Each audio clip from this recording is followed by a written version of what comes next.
صلو علی الحبیب صلی اللہ تعالی علی محمد صلی اللہ علیہ وبارک وسلم صلاۃ و سلام علیک یا سیدی یا رسول اللہ صلی اللہ علیہ وسلم۔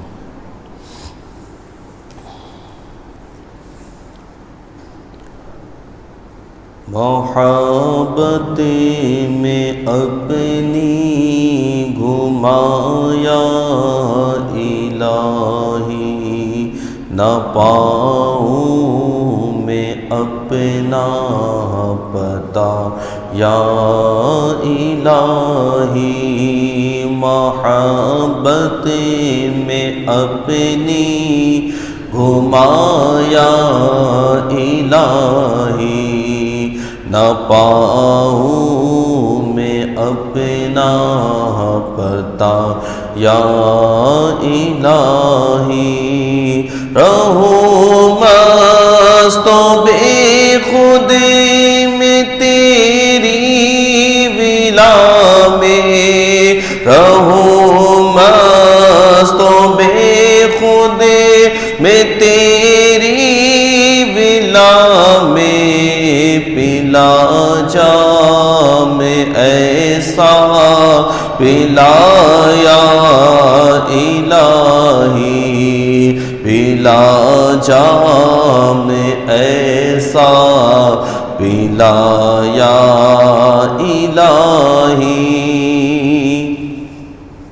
میں بیکار باتوں سے بچ کے ہمیشہ، میں بیکار باتوں سے بچ کے ہمیشہ، میں بیکار باتوں سے بچ کے ہمیشہ، میں بیکار باتوں سے بچ کے ہمیشہ، کروں تیری حمد و ثنا یا الہی، کروں تیری حمد و ثنا یا الہی۔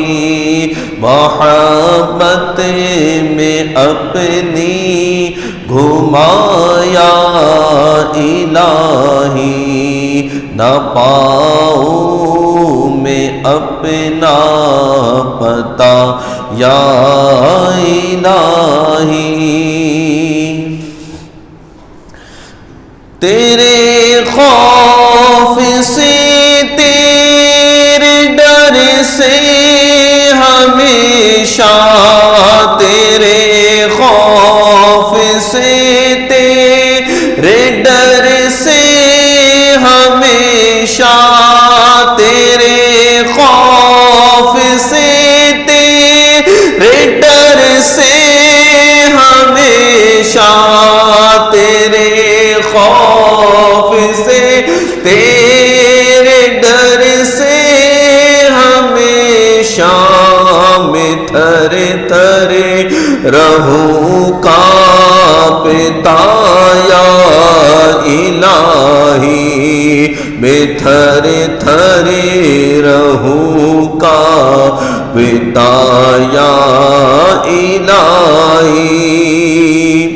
تو اپنی ولایت کی خیرات دے دے، تو اپنی ولایت کی خیرات دے دے، تو اپنی ولایت کی خیرات دے دے، تو اپنی ولایت کی خیرات دے دے۔ میرے غوث کا واسطہ یا الہی، میرے غوث کا واسطہ یا الہی۔ محبت میں اپنی گھمایا نہ پاؤں میں اپنا بتایا الہی گناہوں کے امراض سے نیم جاؤں گناہوں کے امراض سے نیم جاؤں گناہوں کے امراض سے نیم جاؤں گناہوں کے امراض سے نیم جاؤں پرے مرشدی دے شفا یا الہی پرے مرشدی دے شفا یا الہی عبادت میں گزرے میری زندگانی عبادت میں گزرے میری زندگانی عبادت میں گزرے میری زندگانی عبادت میں گزرے میری زندگانی کرم ہو کرم یا خدا یا الہی کرم ہو کرم یا خدا یا الہی محبت نے اپنی گھمایا الہی نہ پاؤں میں اپنا بتا یا الہی مسلمہ ہے عطار تیری عطا سے مسلمہ ہے بدکار تیری عطا سے مسلمہ ہے ہم سب بھی تیری عطا سے مسلمہ ہے تیری عطا سے ہو ایمان پر خاتمہ یا الہی ہو ایمان پر خاتمہ یا الہی ہو ایمان پر خاتمہ یا الہی ہو ایمان پر خاتمہ یا الہی محبت نے اپنی گھمایا الہی نہ پاؤں میں اپنا بتایا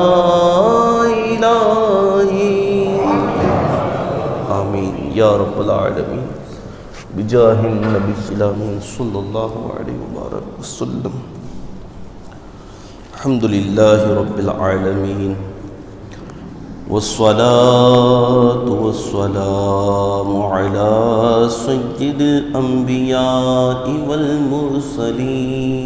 والمرسلین اما بعد فأعوذ بالله من الشيطان الرجيم بسم الله الرحمن الرحيم يا أيها الذين آمنوا لا تلهكم أموالكم ولا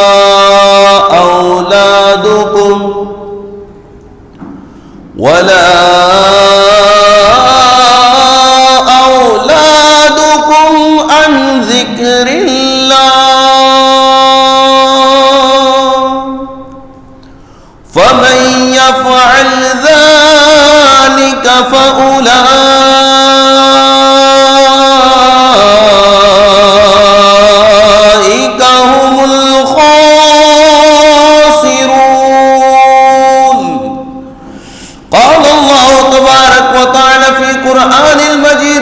والفرقان الحميد إن الله وملائكته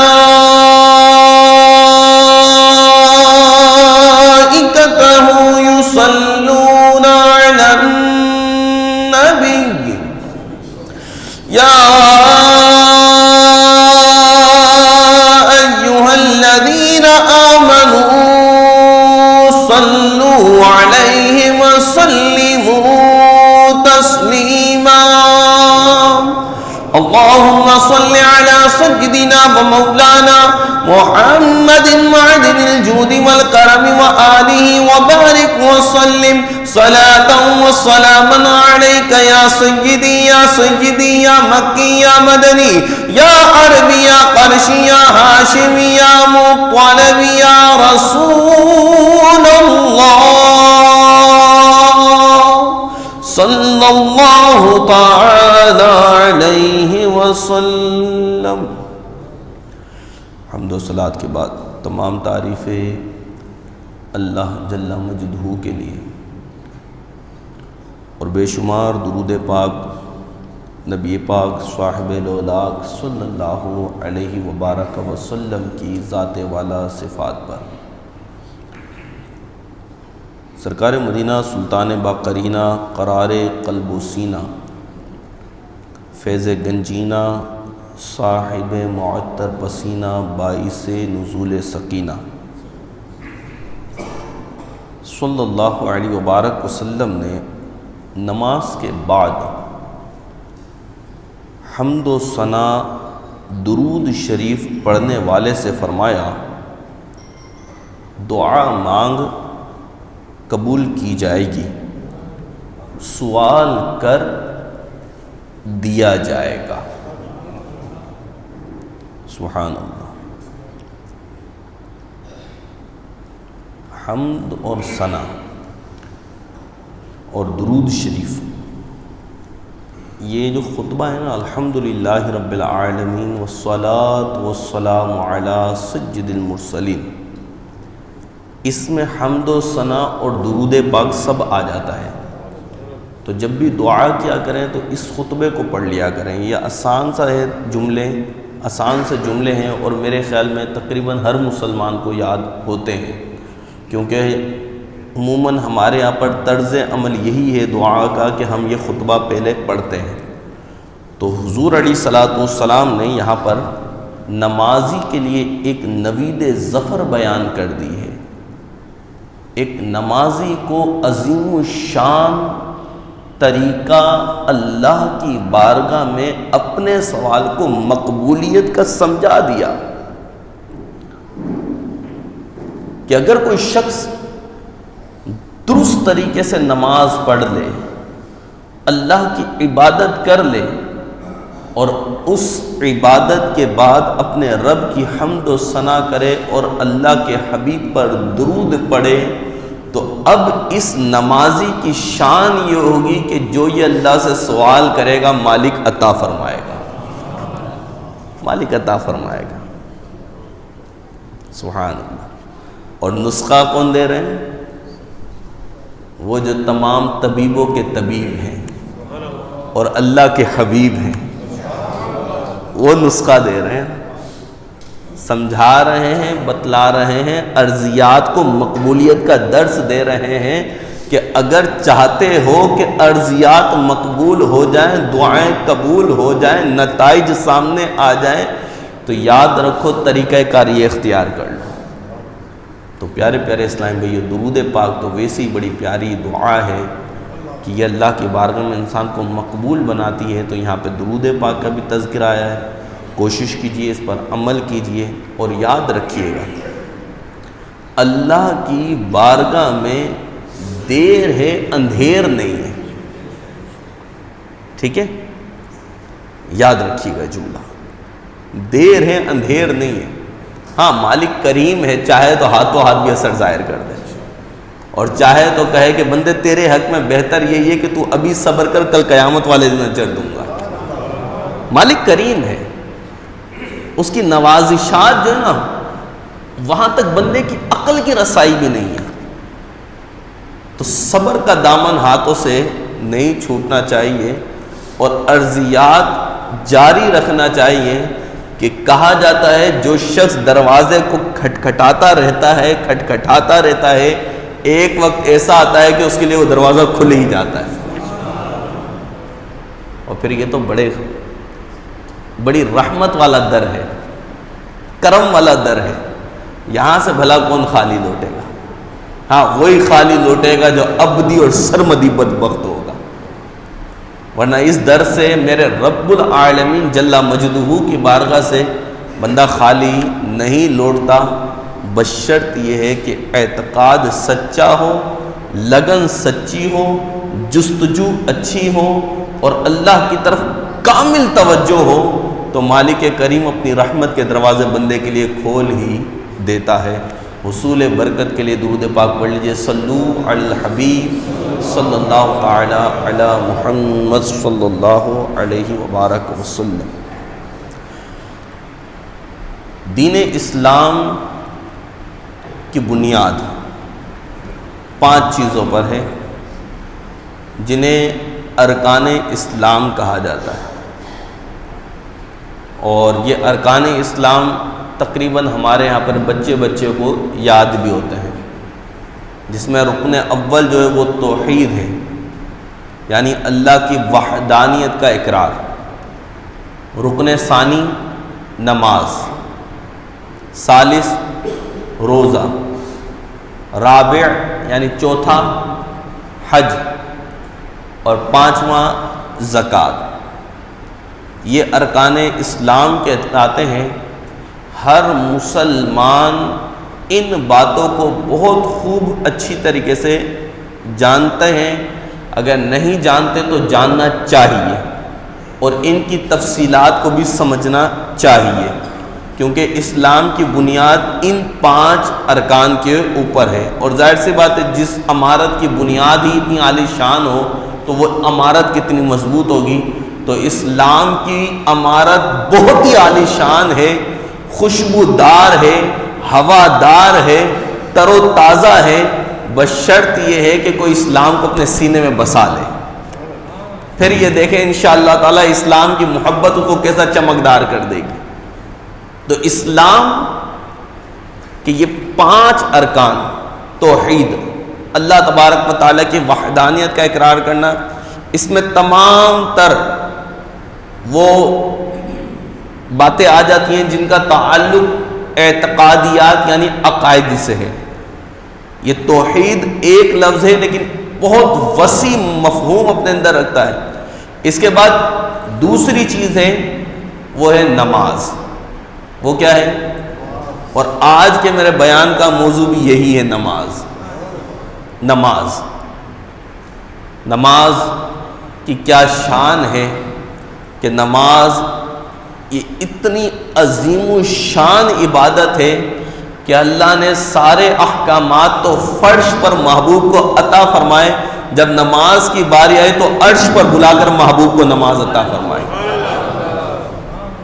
اتنی بلند و بالا یہ نعمت ہے جو اللہ نے خاص طور پر فرمایا میرے محبوب یہ میرے بندوں کو میری طرف سے کہ گفٹ دینا.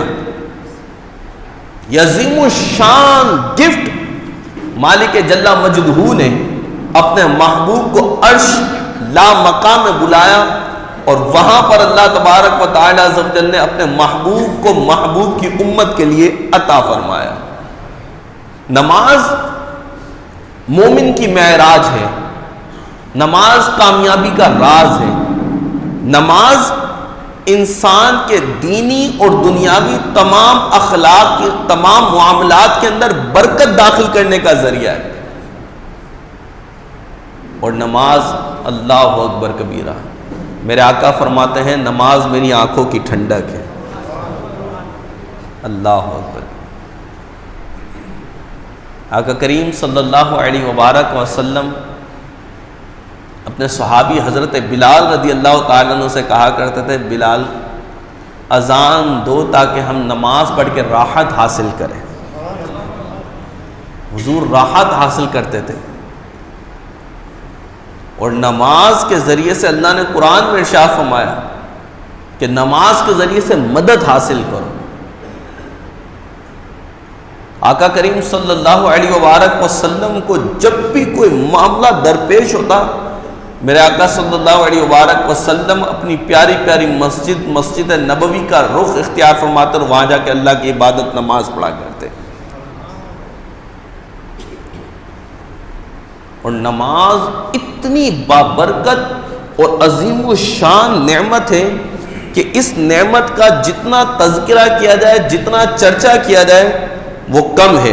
میں آپ کو ایک ایسی پیاری حدیث پاک سناتا ہوں، یقین جانیے آپ خوشی سے نہ جھوم اٹھیں گے کہ نماز کی برکت کیسی ہے، نماز کی شان کیسی ہے، اور نماز کو جماعت کے ساتھ پڑھنے والے کو کیسے کیسے انعام و اکرامات سے اللہ تبارک و تعالی نوازتا ہے. سرکار مدینہ صلی اللہ علیہ وآلہ وسلم نے حضرت عثمان بن مظعون رضی اللہ تعالیٰ عنہ سے فرمایا. اب آپ سنیے نماز کی برکت، کتنی پیاری حدیث پاک ہے، یقین جانیے دل کے کانوں سے سنیے گا اور بالکل آپ کی توجہ جو نا یہاں پر ہونی چاہیے. اور اگر یہ حدیث پاک کا مفہوم آج آپ کے سینوں میں اتر گیا نا تو میں نہیں سمجھتا ہوں کہ کوئی بھی طاقت آپ کو نماز پڑھنے سے کوئی روک سکے، جماعت میں آنے سے روک سکے. اتنی زبردست حدیث پاک. نبی رحمت صلی اللہ علیہ وآلہ وسلم نے حضرت عثمان بن مظعون رضی اللہ تعالیٰ سے فرمایا، جس نے نماز فجر کی نماز با جماعت پڑھی پھر بیٹھ کر اللہ پاک کا ذکر کرتا رہا یہاں تک کہ سورج نکل آیا، اس کے لیے جنت الفردوس میں 70 درجے ہوں گے. 70 درجے. اور اب درجے کتنے بڑے بڑے ہوں گے؟ آقا کریم علیہ السلام نے ارشاد فرمایا ہر 2 درجوں کے درمیان اتنا فاصلہ ہوگا جتنا ایک سدھایا ہوا یعنی ٹرینڈ تیز رفتار عمدہ نسل کا گھوڑا 70 سال میں راستہ طے کرتا ہے. 70 سال میں جتنا ایک گھوڑا تیز رفتار جتنا راستہ طے کرے اتنا 2 درجوں کے درمیان میں فاصلہ ہے. اور اللہ تبارک و تعالی عز و جل اس نمازی کو کتنے درجے عطا فرمائے گا؟ 70 درجے عطا فرمائے گا. اللہ اکبر کبیرہ.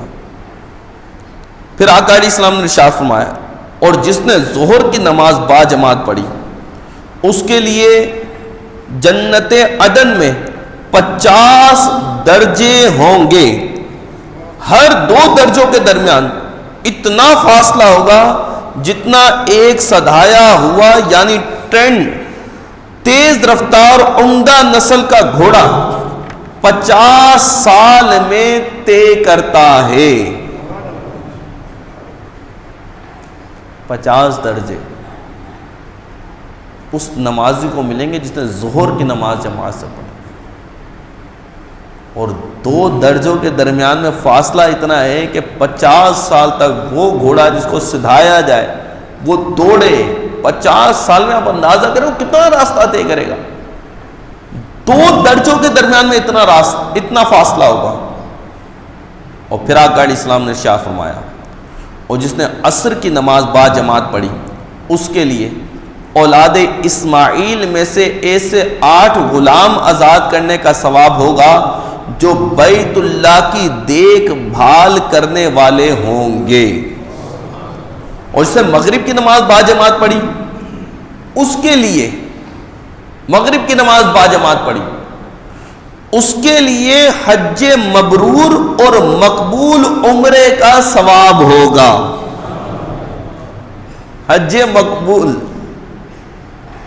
جس کو مبرور بھی کہتے ہیں، برکت والا حج، عمرے کا ثواب جس نے نماز مغرب پڑھی.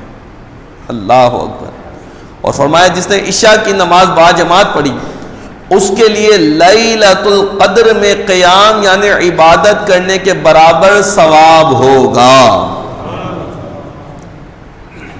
آپ یہ یقین جانیں اتنا بڑا ثواب ہے ان 5 نمازوں کا پڑھنا، اتنا بڑا ثواب ہے کہ اس کا اندازہ نہیں لگایا جا سکتا ہے۔ حاجی حج کرنے جا رہا ہے لیکن حج کا پتہ نہیں مقبول ہے یا نہیں ہے۔ کوئی بھی حاجی حج کر کے آیا اس کے بعد یہ تھوڑی کہہ سکتا ہاں ٹھیک ہے اللہ کی رحمت پر نظر رکھ کے تو کہہ سکتا ہے، لیکن یقینی طور پہ تو نہیں کہہ سکتا۔ اور پھر حج کی اتنی دشواری ہے وہ سب کچھ، لیکن یہاں پر اللہ نے اپنے محبوب کے غلاموں کے لیے حج کا ثواب کمانا کتنا آسان کر دیا کہ نماز مغرب پڑھیں اور حج کا اور عمرے کا ثواب پائیں۔ کتنی یہ بہترین کلاسک کی حدیث پاک ہے۔ تو میرے پیارے پیارے اسلامی بھائیو، نماز جو نا، نماز یہ بہت اعلیٰ عبادت ہے۔ نماز کا قرآن مجید فرقان حمید میں اللہ تبارک و تعالی عز و جل نے کئی مقامات پر ذکر فرمایا۔ ہمارا دعویٰ یہ ہمیں اللہ سے محبت ہے، ہماری چاہت یہ ہے کہ جو ہم دعا کریں فوراً قبول ہو جائے، لیکن ہمیں کم سے کم اتنا بھی تو سوچنا چاہیے کہ ہمارے رب نے ہمارے لیے کیا فرمایا ہے۔ بھائی ہمیں کم سے کم اتنا تو سوچنا چاہیے کہ میرے رب نے مجھ سے کیا فرمایا ہے، جبکہ اللہ تبارک و تعالی عز و جل نے ہمیں بہت ساری نعمتوں سے نوازا ہے۔ اتنا اس کا احسان ہے، اتنا احسان ہے کہ بندہ یقین جانے صبح سے شام اور شام سے صبح تک اس کا شکر ادا کرے نا، پھر بھی اس کی نعمتوں کا حق ادا نہیں کر سکتا ہے۔ وہ دیے جا رہا ہے، وہ عطا فرمائے جا رہا ہے، دیے جا رہا ہے، عطا فرمائے جا رہا ہے، دیے جا رہا ہے۔ تقاضا کیا ہے؟ نماز پڑھ لو۔ تقاضا کیا ہے؟ حلال روزی کھا لو۔ لیکن نماز جس کا ہمارے رب نے ہمیں حکم دیا ہے، فکر ہی نہیں۔ رمضان مبارک آیا تھا تو ماشاءاللہ مسجد کی رونق بڑھ گئی تھی، اب رمضان چلا گیا تو نمازی بھی کم ہو گئی۔ کیوں بھائی؟ رمضان میں صرف اللہ نے حکم دیا تھا عبادت کا۔ اللہ اکبر کبیرہ۔ بھائی رمضان پتہ ہے کیوں آیا تھا؟ یہ اللہ تعالیٰ نے رمضان کا مہینہ ہمیں دیا کیوں؟ یہ رمضان کا ایک مہینہ اس لیے تھا تاکہ ہم اللہ تبارک و تعالی عز و جل کی عبادت کی اچھی طریقے سے جو ہم نے ٹریننگ کر لی ہے نا، کہ جناب فرائض نماز کے ساتھ ساتھ نفل بھی پڑھ رہے ہیں، نفلوں کے ساتھ ساتھ تراویح بھی پڑھ رہے ہیں، اور پھر دن میں روزہ بھی رکھ رہے ہیں، قرآن کی تلاوت بھی کر رہے ہیں۔ تو یہ کیوں تھے؟ یہ اس لیے تھے کہ اس وقت شیطان بھی بند تھا اور ہماری ٹریننگ ہو رہی تھی۔ اور جب ٹریننگ ہو جائے تو اس کے بعد ہونا کیا چاہیے؟ اس کے بعد ہونا یہ چاہیے کہ ٹریننگ جب ہو جائے تو اس کے بعد بندہ کوششوں میں مشغول ہو جائے۔ اب مفتی قاسم صاحب نے اس کو بڑی پیاری مثال سے سمجھایا، فرمایا کہ ایک شخص جس کو فوجی کی ٹریننگ دی گئی، فوجی کی ٹریننگ، اس کو سارے گر یہ وہ سب کچھ سکھا دیے گئے، اور سکھانے کے بعد اب اس کو جنگ کے وقت کہا گیا چلو بھائی اب لڑائی لڑو۔ تو اس شخص نے کیا کہا؟ اس نے نہیں جناب میں نہیں لڑ سکتا۔ بولا کیوں نہیں لڑ سکتے؟ بولا جناب میرے کو لڑنے سے میری والدہ نے، میری ماں نے منع کیا۔ تو فرمایا ابھی تو وقت تھا مقابلے کا۔ اسی طریقے سے رمضان میں ہماری ٹریننگ ہو گئی، ہم نے خوب عبادتیں کر لی، شیطان بھی قید تھا، تو اب ہونا یہ چاہیے کہ اب مقابلے کا وقت ہے۔ اب شیطان بھی کھلا ہوا ہے، لیکن جو ہم نے ٹریننگ حاصل کر لی پورے رمضان میں، اب ہمیں اس کا اثر دکھانا ہے نا۔ لیکن ہم اثر دکھا رہے نہیں ہیں، ہم تو گھروں میں سوئے ہوئے نمازوں کے اوقات میں، کاروباروں میں مشغول ہیں نمازوں کے اوقات میں۔ جبکہ اللہ تبارک و تعالی جل سبحانہ نے قرآن مجید فرقان حمید میں کیا ارشاد فرمایا؟ دل کے کانوں سے سنیے گا۔ میرا اور آپ کا رب عز و جل ہمیں قرآن مجید فرقان حمید میں ارشاد فرماتا ہے یا ایھا الذین آمنوا، اے وہ لوگوں جو ایمان لے کر آئے، ایمان والوں سے کلام ہے، ہم ایمان والے بیٹھے ہیں اللہ کی رحمت، ایمان والوں سے کلام کیا جا رہا ہے۔ یا ایھا الذین آمنوا لا تلہکم اموالکم ولا اولادکم عن ذکر اللہ، فرمایا اے ایمان والو تمہارے مال نہ تمہاری اولاد کوئی چیز تمہیں اللہ کے ذکر سے غافل نہ کرے۔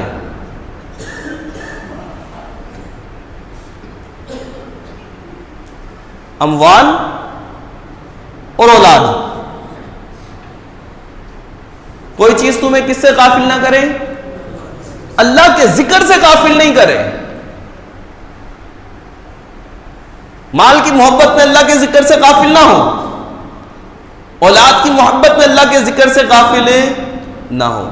فرمایا آگے وَمَن يَفْعَلْ ذَلِكَ فَأُولَئِكَ هُمُ الْخَاسِرُونَ، اور جو ایسا کرے تو وہی لوگ نقصان میں ہیں۔ اولاد کی محبت میں مشغول ہو کر، مال کی محبت میں مشغول ہو کر ہم نمازوں کو بھول جاتے ہیں، نمازوں کے اوقاتوں کو بھول جاتے ہیں، کیونکہ ابھی جو ذکر ہے نا، علامہ ذہبی رحمۃ اللہ تعالی علیہ فرماتے ہیں یہاں پر جو اللہ نے فرمایا نا اللہ کے ذکر سے غافل نہ کرے، فرمایا اس سے مراد 5 نمازیں ہیں۔ ہمیں غور کرنا چاہیے یار، ہم کر کیا رہے ہیں؟ قرآن ہمیں کس طرف بلا رہا ہے؟ اسلام ہمیں کیا کہہ رہا ہے؟ ہمارا رب کا حکم کیا ہے؟ اور ہم کہاں ہیں؟ ہم پتہ نہیں کس طرف جا رہے ہیں۔ جبکہ پیارے پیارے اسلامی بھائیوں، یہ بہت زیادہ ضروری ہے کہ جب نماز کا وقت ہونا تو مومن کی روح بے قرار ہونا چاہیے، کیونکہ حقیقت یہی ہے نا، بزرگوں نے فرمایا جس گھر میں نماز نہیں وہاں پہ دین ہی نہیں، اسلام ہی نہیں۔ نمازوں کا وقت آتا ہے، نمازوں کا وقت نکل جاتا ہے، ہم سوئے ہوئے رہ جاتے ہیں، ہم کھوئے ہوئے رہ جاتے ہیں، ہم دنیا کے کاموں میں مشغول ہو جاتے ہیں، ہماری توجہ کہیں اور چلی جاتی ہے، جبکہ ہماری توجہ کا مرکز اللہ کی فرما برداری ہونا چاہیے، ہماری توجہ کا مرکز اللہ تبارک و تعالیٰ کا حکم ہونا چاہیے کہ جب مؤذن یہ کہے حی علی الصلاۃ، آؤ نماز کی طرف، تو پھر یہ مؤذن کہنے والا ہے، حقیقتاً یہ رب کا حکم ہمیں بتا رہا ہوتا ہے۔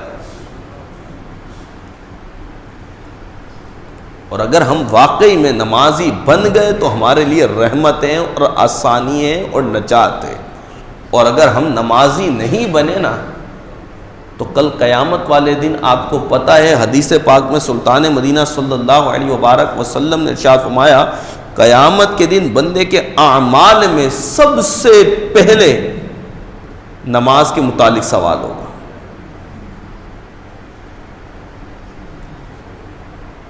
قیامت والے دن، قیامت کا دن کتنا خطرناک اور ہوش ربا دن ہوگا۔ بقیہ معاملات تو سب بعد میں، سب سے پہلے سوال نبی پاک علیہ السلام نے کنز المال کی حدیث پاک آقا کریم صلی اللہ علیہ وسلم نے ارشاد فرمایا قیامت کے دن بندے کے اعمال میں سے سب سے پہلے نماز کا سوال ہوگا، اگر وہ درست ہوئی تو اس نے کامیابی پائی، اور اگر اس میں کمی ہے تو وہ رسوا ہوا اور اس نے نقصان اٹھایا۔ ہاں بھائی، قیامت والے دن کا کون انکار کرے گا؟ ہم میں سے کوئی نہیں کرے گا، الحمدللہ ہم مسلمان ہیں، ہمیں پتہ ہے قیامت والے دن ہم نے اٹھنا ہے۔ پھر دوسرا سوال یہ ہے کہ قیامت والے دن ہمیں اس بات کا بھی یقین ہے کہ جو حدیث پاک میں فرما دیا گیا ہونا یہی ہے، کیا تیاری کریے ہم نے نماز کی، کیا تیاری ہم نے کری ہے اس قیامت والے دن سوال کی؟ میرے پیارے پیارے اسلامی بھائیوں، یہ ہماری زندگیوں کے اندر جو نا ایک واقعے میں سوالیہ نشان ہے کہ ہم نے قیامت والے دن جو حضور علیہ السلام نے فرما دیا کہ پہلا سوال نماز کے متعلق ہوگا، آج ہمیں غور کر لینا چاہیے ہم نے کتنی تیاری کری ہے۔ اور اگر یہ یقین جانیے کہ اگر یہ رہ گئے نا اس سوال میں تو بس پھر رہ ہی گئے، اور اگر کامیاب ہو گئے تو پھر تو مزے ہی مزے۔ نبی رحمت صلی اللہ علیہ وبارک وسلم کا ارشاد گرامی ہے، جو شخص نماز کی حفاظت کرے، دل کے کانوں سے سنیے گا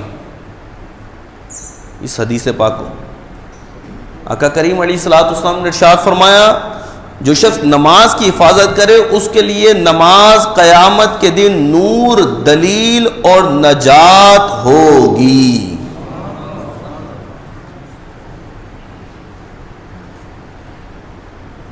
نور، روشنی، دلیل، مضبوط بات اور نجات۔ جانے دو، اس کا راستہ کلیئر ہے۔ کس کے لیے؟ جس نے نماز کی حفاظت کی۔ مزید میرے آقا صلی اللہ علیہ وبارک وسلم نے ارشاد فرمایا، جو اس کی حفاظت نہ کرے، یعنی جو نماز کی حفاظت نہ کرے، اس کے لیے بروز قیامت نہ نور ہوگا، نہ دلیل، نہ ہی نجات۔ وہ شخص قیامت کے دن فرعون، قارون، حامان اور ابی بن خلف کے ساتھ اٹھایا جائے گا۔ اللہ اکبر کبیر، یعنی وہ کتنا بدنصیب ہوگا وہ شخص، اس کی بد نصیبی کی کوئی انتہا ہوگی کہ جس کا کو قیامت والے دن، کیونکہ قیامت والے دن تو اچھوں کے ساتھ ہوں گے نا، تو جو شخص نماز نہیں پڑھتا وہ کتنا بڑا محروم اور بدبخت ہے وہ شخص، کہ اس کا خاتمہ کتنے برے لوگوں کے ساتھ ہوگا۔ امام ذہبی رحمۃ اللہ تعالی علیہ فرماتے ہیں، بعض علماء کرام فرماتے ہیں کہ نماز کے تارک کو ان چار، اب ذرا توجہ سے سنیے گا، اس حدیث پاک کی شرح میں فرماتے ہیں کہ ان چار یعنی فرعون، قارون اور حامان اور ابی بن خلف کے ساتھ اس لیے اٹھایا جائے گا کہ لوگ عموماً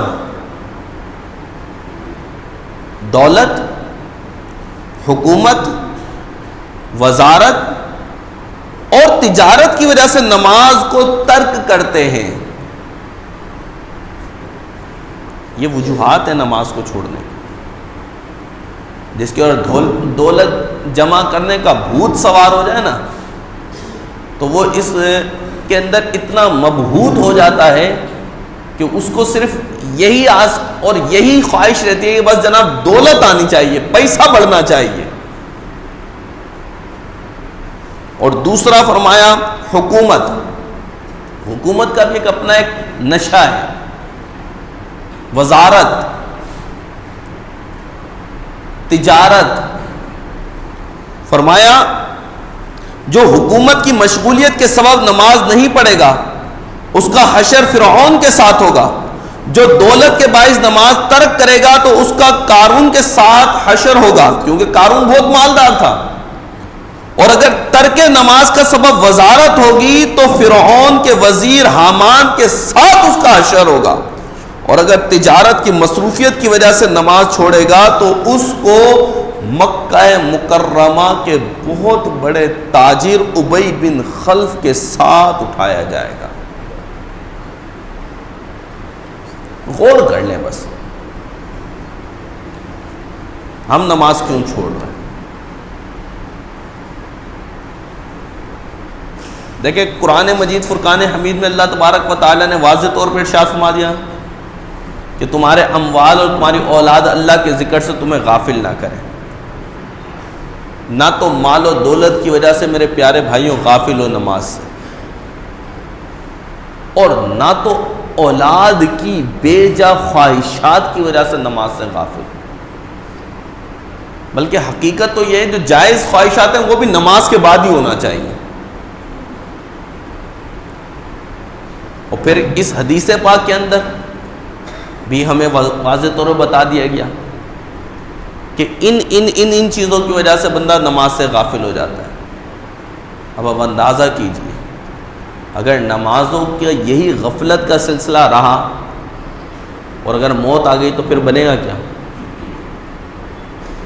کیونکہ ایسا تو ہے نہیں کہ موت کسی کے پاس آئے اور وہ آ کے کہے کہ جناب تم نے نمازیں نہیں پڑھی ہیں، پہلے نمازیں قضا کر لے پھر میں تیری روح قبض کروں گا. حضرت اسرائیل علیہ السلام جب آئیں گے تو یہ تھوڑی کہیں گے، یا آپ کو حضرت اسرائیل علیہ السلام آ کر یہ تھوڑی کہیں گے بھائی پہلے توبہ کر لے پھر میں تیری روح قبض کروں گا. یا تو پتہ ہی نہیں ہے، ایک لمحے کا نہیں پتا. اس گمان میں بھی نہ رہی ہے کہ میں صحت یاب ہوں، بھائی میں ٹھیک ہوں، میں بالکل مروں گا تو بیمار ہو کے مروں گا. ہی کتنے صحت یاب لوگ بیچارے آنن فانن موت کے گھاٹ اتر ہی جاتے ہیں نا. کیا یہ ایروپلین جو بھی ہوا ہے کریش ریسنٹلی، یہ واقعہ ہوا ہے نا، اس میں جو تھے وہ بیچارے بالکل صحت یاب لوگ تھے، ینگ تھے، خوبصورت تھے، بال بچے دار تھے، خوشحال لوگ تھے، اچھے خاصے کھاتے پیتے گھرانوں کے لوگ تھے. ہوا کیا؟ ایک منٹ کے بعد وہ جہاز میں اترنا تھا، اس سے پہلے بس وہ کریش ہو گیا. سب کی زندگیوں کے چراغ گل ہو گئے. اچھا وہ جس بلڈنگ کے اوپر آ کے وہ لگا ہے جہاز، وہ بیچارے اندر جو بیٹھے تھے انہوں تو پتہ ہی نہیں تھا کچھ بھی، وہ بھی مر گئے. ہم غافل رہے، ہم صرف خبریں سن کے بس ہو ایسا ہو گیا ٹھیک ہے. ارے میرے پیارے بھائیوں، خدا نہ یار غفلت کی چادر کو چاک کریں، آ جائیں نماز کی طرف. میں صحیح بتا رہا ہوں آپ کو، ابھی وقت ہے، نماز کے پاس آ جائیے، مسجدوں کو آ کے بات کر لیجئے. دور دیکھیں کتنا نازک چل رہا ہے، وبا کا دور چل رہا ہے، وبا کا دور. کورونا وائرس کے خوف نے لوگوں کو ایک دوسرے سے ہاتھ ملانے سے دور کر دیا. پتہ نہیں کب کس کو کیا ہو جائے، کون بتا سکتا ہے؟ اتنا نازک دور. اور پھر لے دے کے اب آزمائشیں بڑھ رہی ہیں، موت قریب سے قریب تر آ رہی ہے. لیکن صحیح بات یہ ہے ہم غفلت کی چادر تان کے لیٹے. رمضان میں کچھ بیداری ہوئی، مسجدیں آباد ہوئیں، رمضان چلا گیا پھر وہی حال ہو گیا ہمارا.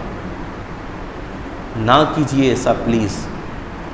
آئیے اللہ کے گھر کو اپنا آباد کرتے ہیں، کیونکہ ہمارا حقیقی مددگار ہمارا رب ہی تو ہے. ہم اس کے در کے علاوہ کہاں جا سکتے ہیں؟ اس کے حضور سجدے کیجئے، اپنی جبیوں کو 5 وقت نماز کے لیے جھکائیے. میرے آقا صلی اللہ علیہ وبارک وسلم نماز سے محبت کرتے ہیں، میرا رب عز و جل نماز سے محبت کرتا ہے. آقا کریم صلی اللہ علیہ وبارک وسلم نماز کے ذریعے سے مدد حاصل کیا کرتے تھے. نماز کو فرمایا گیا کہ نماز مومن کی معراج ہے. قبر میں اس کے لیے راحت ہے، حشر میں اس کے لیے راحت ہے. تو نمازی کے لیے تو آگے پھر آسانی اور دنیا میں بھی نیک نمازی متقی لوگوں کو لوگ کتنا خیال رکھتے ہیں. آپ دیکھیں نا، جو شخص نمازی ہو، پرہیزگار ہو، مسجد شریف جس کا آنا جانا ہو، لوگ اس کا خیال رکھتے ہیں. اللہ تعالیٰ محبتیں ڈال دیتا ہے دلوں میں.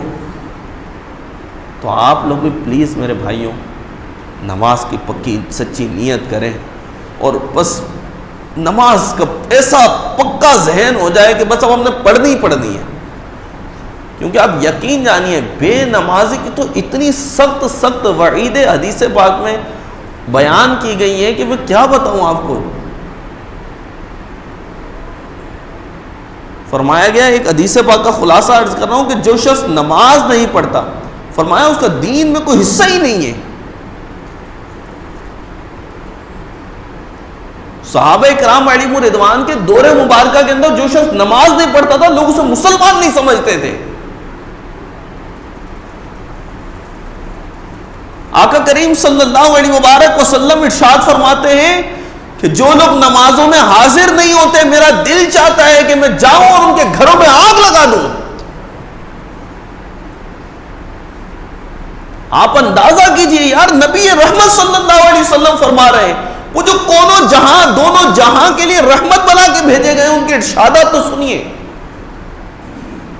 بے نمازی کے اوپر قبر کے اندر گنجا سانپ مسلط کر دیا جاتا ہے، اور حال یہ ہے کہ اگر اس نے فجر کی نماز چھوڑی ہوگی، وہ ایک جو اپنا ڈنک مارے گا نا، تو فجر کی نماز سے لے کے ظہر تک دھستا چلا جائے گا قبر میں۔ ظہر کی نماز چھوڑی ہوگی، پھر بڑے بڑے ناخنوں سے نکالے گا، پھر مارے گا، اثر تک دھستا چلا جائے گا۔ برداشت ہوگا عذاب یہ؟ کتنے طاقتور ہوں آپ، بڑی آپ نے وہ کوئی طاقت حاصل کر لی ہو، لیکن پیارے بھائیوں نہیں ہوگا ہم سے برداشت، ہم تو بڑے کمزور لوگ ہیں، چوٹی کا ڈنگ برداشت نہیں ہوتا یار۔ آپ اندازہ تو کریں، ہماری کمزوری کا عالم یہ کہ چوٹیاں بھی ہمیں کاٹ لیں نا، ہم تن بدن میں ایک دم کھلبلی مچ جائے، لیکن بھولے بیٹھے ہیں، نمازیں نہیں پڑھ رہے۔ نہ کیجیے ایسا، پلیز نہیں۔ اپنے کمزور جسموں پہ ہمیں ترس کھانا چاہیے، اور یہ پھر اللہ کا حکم ہے، اللہ کا حکم ہے، اللہ کا حکم ہے۔ تو آج سے پکی نیت کر لیجئے، نماز پڑھیں گے انشاءاللہ۔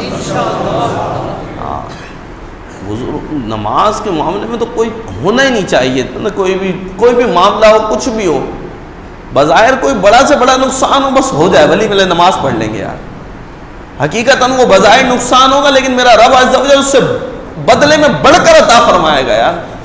اطاعت گزار تو بنے، اطاعت والوں کو کیا کامیابیاں ملی نہیں یار؟ تاریخ کے اوراق پلٹ کے دیکھیں آپ، یقین جانے جو اطاعت والے تھے وہ بہت تھوڑے تھے، لیکن ہمیشہ ہی غالب آتے رہے کافروں پر۔ تو یہ اسلام کی ایک حقیقت ہے، حقانیت ہے، وضاحت ہے، اسلام کا پرچار ہے، اسلام کی محبت ہے، اسلام کی الفت ہے۔ نماز انسان کو بتا رہی ہوتی ہے، وہ خود ظاہر ہو رہا ہوتا ہے کہ یار یہ ایک پکا، ایک اچھا نیک مسلمان ہے، بولنے کی ضرورت نہیں ہوتی ہے۔ جو شخص 5 وقت آئے گا نا مسجد، آئے گا جائے گا۔ میرے آقا صلی اللہ علیہ وبارک وسلم نے تو ارشاد فرمایا نا، فرمایا کہ اللہ کے بندے وہی ہیں جو اللہ کے گھر کو آباد کرتے ہیں، اللہ والے وہی ہیں جو اللہ کے گھر کو آباد کرتے ہیں۔ اللہ والے بنو نا بھائی، تو نماز نہ چھوڑیے گا۔ رمضان المبارک کی مقدس گھڑیاں ہم سے رخصت ہو گئیں، لیکن یار رمضان میں ہم نے ایک ٹریننگ جو حاصل کری ہے نا، اب اس کا جو نا وہ معاملہ ظاہر کرنے کا وقت ہے۔ اس وقت شیطان بنتا، لیکن اب شیطان ہے تو ابھی تو مقابلہ ہم نے کرنا ہے اب شیطان سے۔ اس رمضان مبارک کے اندر ہم نے جس طریقے سے روزے بھی رکھے، جناب تراویح بھی پڑھی، قرآن کی تلاوت بھی کری، نمازیں پڑھی، اب وہ ساری ہماری تربیت ہوئی ہے۔ اب تربیت ہونے کے بعد اب اگر ہم سست و کاہلی اختیار کریں تو یہ تو ہمارے لیے بہت بڑی محرومی ہے۔ بلکہ اب ہم نے جو پورے مہینے محنت کی ہے تو اس محنت کا اثر یہ ظاہر ہونا چاہیے کہ اب ہم پورا سال نمازی ہو جائیں۔ تو یہ پیارے پیارے اسلامی بھائیوں، بہت ہی اہم ترین اور اس دور کے اندر اس طرف آنے کی اشد حاجت ہے کہ ہم واقع میں ایک پکے، سچے اور اچھے نمازی بنیں، مسجد کو اپنی آباد کریں۔ مسجد شریف آباد ہوگی، آپ یقین جانیے اللہ کا گھر آباد ہوتا ہے جب نمازیوں سے، تو نمازیوں کے لیے مسجد خود دعا کرتی ہے، یا اللہ انہوں نے تیرے گھر کو آباد کیا، تو ان کے گھروں کو آباد کر دے۔ پھر دیکھیے گا انشاءاللہ تعالی برکتیں ملیں گی، رحمتیں ملیں گی۔ تو کوشش یہ کیجئے گا کہ اب کوئی نماز نہ چھوٹے۔ اب بولے یار فجر میں آنکھ نہیں کھلتی ہے تو جناب یہ وہ ہے، بھائی یہ سارے بہت پرانے ہو گئے بہانے۔ اب دور بہت آگے نکل چکا ہے۔ آپ الارم والی گھڑیاں لے کر آ سکتے ہیں، ایک نہیں 2 الارم لگا سکتے ہیں۔ موبائل میں الارم آ گیا، وہاں پہ الارم لگا سکتے ہیں۔ آپ کاروبار کے اندر مشغول ہیں تو آج کل ویسے ہی چلو ایک نہیں دو دکانوں پہ ہوتے ہیں، 2-3 اسلامی بھائی ہوتے ہیں تو صحیح ہے، مسجدیں بھی تو قریب قریب ہیں اور عموماً مسجدوں کے اندر ٹائم کا بھی تھوڑا فرق ہوتا ہے، تو آپ ایک جگہ آپ نماز پڑھنے چلے جائیں، دوسری جگہ پہ دوسرے بھائی کو نماز پڑھنے بھیج دیں. یعنی اگر ذہن ہونا نماز پڑھنے کا تو راہیں 1000، اور اگر ذہن نہ ہونا تو راہیں بند ہیں 2000. اس کے پھر دماغ میں بات ہی نہیں آئے گی کہ یار کیسے نماز کی طرف جائیں. تو راہیں اپنے لیے کھولیں، اپنے آپ کو لے کر آئیں اس طرف کہ نہیں یار ہم نے نماز پڑھنی ہے. باپ بولے بیٹے کو کہ بیٹا میں نے بھی نماز پڑھنی ہے، تم نے بھی نماز پڑھنی ہے. بیٹا بولے باپ کو جی بابا جان آپ نے بھی نماز پڑھنی ہے، میں نے بھی نماز پڑھنی ہے. اسی طرح گھر کے اندر ایک ماحول ہو کہ گھر والوں کو بولا جائے کہ بھائی آپ نماز پڑھیں، گھر والے بولے جی ہاں آپ بھی پڑھیں گے ہم بھی پڑھیں گے.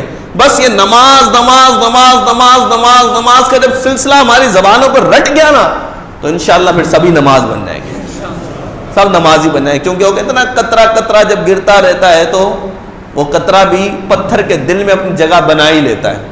تو جب پتھر کے دل میں قطرہ اپنی جگہ بنا سکتا ہے تو ہماری نماز کی تکرار انشاءاللہ تبارک و تعالیٰ مومنوں کے دل میں بھی جگہ بنا لے گی.